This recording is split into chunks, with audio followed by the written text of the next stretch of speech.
stars, according to the UK's Telegraph, why diverse transformed Colombia is the perfect destination for Prince Harry and Princess Meghan Markle.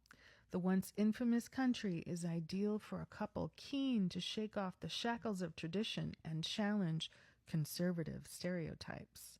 A $20 pair of running shoes. During the 1980s, that's all it cost to hire a hitman in a country where life had become worthless and delinquency ran deep. Once the center of a narcotics trade masterminded by larger-than-life character Pablo Escobar, Colombia was rife with tales of kidnappings and murder. Bombs were put in planes, cars, and even on the backs of donkeys. Hee-haw, hee-haw. Large areas of the jungle were ruled by the guerrilla group FARC. The perfect setting for a Netflix drama, it's hardly a top holiday choice for members of the royal family, except for the fact that Prince Charles went, and so did Sophie Wessex. So all this talk of so dangerous, so forbidden doesn't make any sense at all. But this week, the Duke and Duchess of Sussex are heading to South America's most northerly and once most notorious nation on a non-official visit. They are foreign dignitaries, if not official representatives of the royal family. Of course, we know the royal family is too busy on vacation 8 months out of the year and now having a fake summit in Balmoral about whether to strip the titles from Harry and Meghan. But, let's just keep ignoring what old Prince Andrew's been up to with full security paid for by the UK taxpayer, free food, free lodging, and get this, y'all, horses. Wouldn't that be nice to do all kinds of crimes across the globe?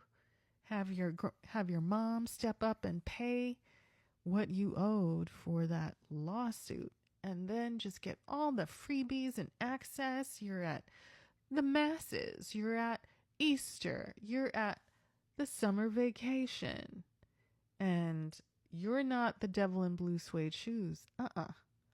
That's Princess Meghan and Prince Harry. Make it make sense. Well, after accepting an invitation from Vice President Francia Marquez, the Duke and Duchess of Sussex have arrived for their visit. Accusations of irresponsibility and concerns for their safety have already been reported in the press, especially following political demonstrations in the Latin nation in April. Well, is there anywhere in this article that talks about the race riots going on all across Great Britain for the last week or more? Any updates on the shall we say, World War II fans imprisoned for threatening Prince Harry and Princess Meghan and their children? No, but danger lives in Colombia, not in the UK. Maybe they haven't been watching the same video clips that I have, listening to lurid tales of grown men putting the pointy end into children. But the royal family doesn't have any time or energy for commenting on that. No, the Royal Rota and all those scummy Kensington Palace press aides don't have a word, not a sound, not a peep to say about that. No. Colombia is just, it's just 10 steps away from hell itself. Is that right? Well, maybe not. Personally, I couldn't think of a better suggestion for a couple keen to shake off the shackles of tradition and challenge conservative stereotypes. I've traveled to Colombia alone several times, most recently earlier this year. Well, we do know from crime reports just the sort of thing that Westerners love to go visit Colombia alone for, and sometimes they can get into a spot of trouble, right? Go down there for shall we say, adult activities. And, well, you can get what you get. But this writer says she's traveled down there most recently earlier this year. Unlike Princess Meghan, I don't speak fluent Spanish, but have always managed to find my way around without ever running into difficulties. Well, some of the gentlemen have run into some difficulties down there of the permanent sort. And, if you're familiar with what, North American men travel to, Cuba, Dominican Republic, Philippines, Thailand to do, then you can make a guess about what a lot of men like to go to Colombia for. Even men I know. Wow.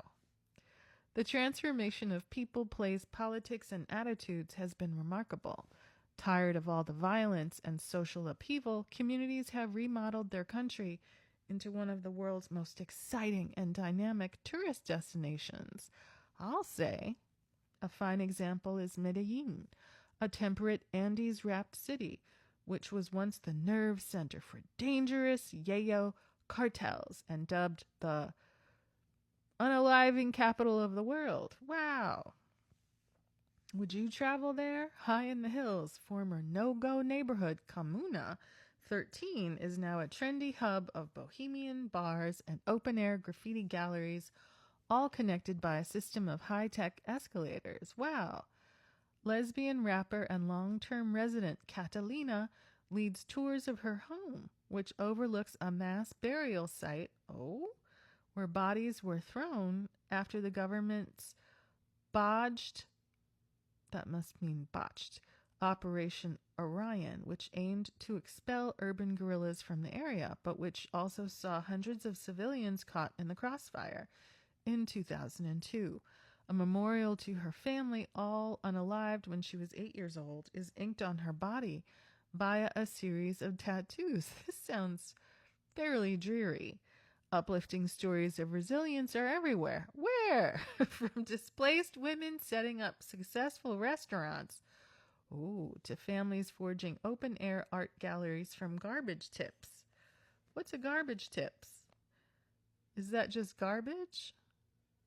A major turning point for Colombia was the 2016 peace agreement signed between the government and FARC. Tighter laws around the production of illicit substances and a dramatic reduction in violence, have opened up the country, while tax breaks given in conflict areas have encouraged investment. Investment in what? Some guerrillas have even converted to bird watching, putting their knowledge of the jungle to a very different use. I'll say, we have successfully run trips in ex-FARC areas safely for years now, through one of the most biodiverse regions on the planet, says Sam Bruce, the co-founder of Much Better Adventures. It is disappointing that we still sometimes see comments online about the threat of being kidnapped, something that has never come even close to happening, as well as a reference to substances or civil war.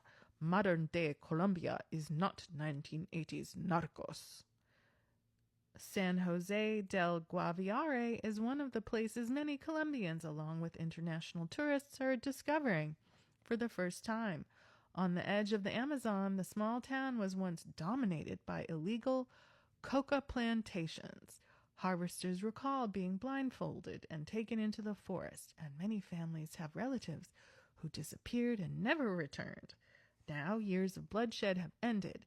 The only rivers flowing red are caused by a type of algae appearing between June and November, one of several attractions off limits for decades. Graciela Vergara, who worked as a cook at one of the illegal plantations, now takes tours of the region's key highlights, one of the world's largest collections of prehistoric rock paintings, which lay undiscovered for more than 12,500 years. The most accessible of these paintings can be found beneath a rock shelter known as Cerro Azul. Despite the inevitable criticisms a left-wing government brings, President Gustavo Petro, a former member of the M19 ideological rebel group has introduced some ambitious reforms, improving rights for women and lower classes. Years ago, I wouldn't dare walk alone in the capital city, Bogota, one of 3 cities reportedly on the royal itinerary, along with Cartagena and Cali. But now areas such as upscale Chapinero are an attractive option for strolls between Michelin star restaurants and fancy boutiques. There's also a greater tolerance for diversity in a country once dominated by the Catholic Church. Same-sex marriage is legal, and it was the first Latin American country to legally recognize non-binary identities, following a court ruling in 2022.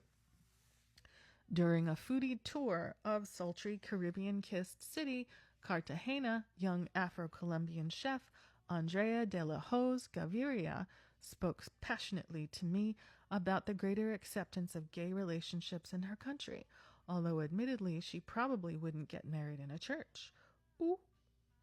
In a nation made up of 87 ethnic groups, including uncontacted tribes living in the jungle and descendants of Africans brought here as part of the Atlantic slave trade, it took a surprising amount of time for the first black woman to be given a top job in government. Shared African heritage and experience of racism will undoubtedly be a topic of conversation between Princess Meghan and Vice President Francia Marquez. For me, cultural diversity is undoubtedly one of Colombia's greatest lures.